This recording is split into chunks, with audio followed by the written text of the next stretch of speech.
வணக்கங்க. அம்மையப்பன் ஆர்கானிக்ஸ் பண்ணையில் நாட்டு மாடு கன்றுக்குட்டி போட்டிருக்குதுங்க.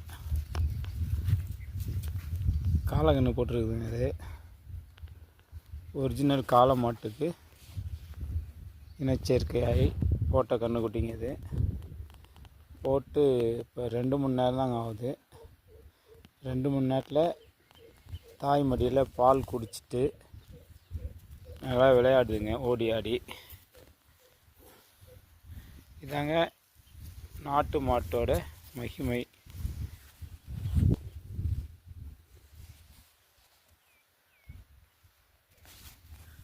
போட போட